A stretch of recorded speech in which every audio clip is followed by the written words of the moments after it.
अभी SPT act और 1949 देख रहे हैं, जिसमें अध्याय 3 रैयत देख रहे हैं। रैयत में धारा 19 आज देखेंगे हम लोग।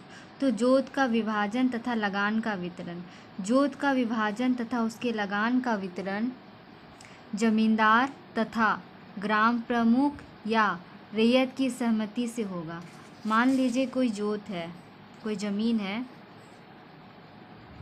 ज़मीन या जोत है, तो इसका जो वितरण होगा, इसको जो पार्ट किया जाएगा, वो उसके लिए जमींदार ग्राम प्रमुख या रैयत सहमति चाहिए, रैयत की सहमति होनी चाहिए।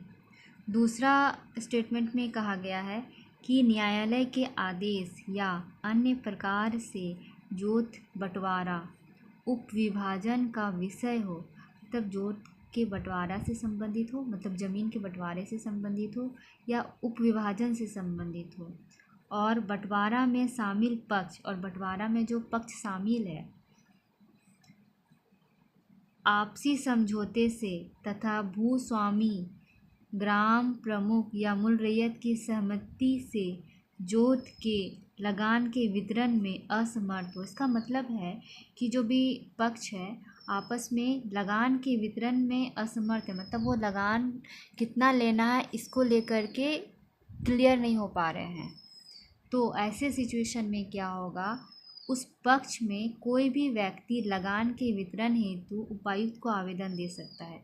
मतलब लगान क्या रहेगा इसके लिए वो उपायुक्त के पास आवेदन दे सकते हैं। उनका प्रॉब्लम कौन सॉल्व कर सकते हैं? उपायुक्त। तो इस तरह का क्वेश्चंस में इनको टारगेट करके क्वेश्चंस बनाया जाता है कि लगान के वितरण में कौन ये कर सकते हैं, मतलब कौन किनके यहाँ आवेदन दिया जा सकता है, एसडीओ के पास कि उपायुक्त के पास। तो आंसर रहेगा इसका जैसे उपायुक्त।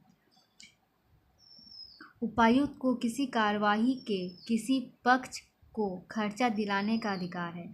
मतलब उपायुक्त के पास ये पावर है, डीसी के पास ये पावर है कि इस कार्यवाही में किसी भी पार्टीज़ को, मान लीजिए ये मतलब भूमि वितरण में कितना पार्टीज़ बना, 1 पार्टी 2 पार्टी, तब जितना भी पार्टीज़ बना है, ठीक है, उनमें से किसी को खर्चा दिलाने का जो अधिकार है वो उपायुक्त के पास है। यदि जोत के किसी भाग का लगान 3 रुपये से कम होगा तो किसी भी स्थिति में जोत का उपविभाजन नहीं होगा। मान लीजिए ये पूरा जोत है, ठीक है, उसमें बोला है किसी भाग का, मान लीजिए ये जो भाग है ज़मीन का, इसका जो लगान है वो 3 रुपये से कम है, तो अब हम इसको भाग नहीं कर सकते हैं, इसको उपविभाजित नहीं कर सकते हैं। यदि सरकारी जोत समेत ग्राम प्रमुख का हिस्सा ग्राम लगान के लिए अपर्याप्त जमानत हो तो किसी भी स्थिति में जमानत के रूप में शपथ ली गई ग्राम प्रमुख की निजी जोत का खंडीकरण न होगा। यदि सरकारी जोत समेत ग्राम प्रमुख का हिस्सा ग्राम लगान के लिए अपर्याप्त जमानत हो, मतलब ग्राम लगान के लिए उसकी जो जमानत है वो कम है, तो किसी भी स्थिति में जमानत के रूप में जो ग्राम प्रमुख की निजी जोत है उसका हम विभाजन नहीं करेंगे। यही धारा 19 में कहा गया है। इसको एक बार और देख लीजिएगा और साथ में बुक्स पढ़ लीजिएगा तो स्पष्ट हो जाएगा कि क्या दिया गया है।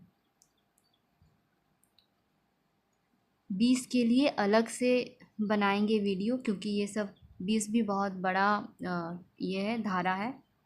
तो अभी के लिए इतना ही, धन्यवाद। 20 के लिए आज ही हम वीडियो बना देंगे, क्योंकि 20 भी बहुत बड़ा टॉपिक है, मतलब बहुत बड़ा टॉपिक नहीं है, बहुत उसको समझना पड़ेगा।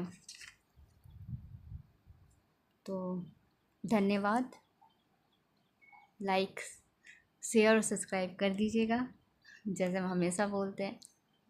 और आप सबों को धन्यवाद। और साथ में बुक भी पढ़ लीजिएगा, मतलब उड़ान का बुक लीजिएगा और साथ में इसको देखते जाइएगा, तब समझ में जल्दी आएगा।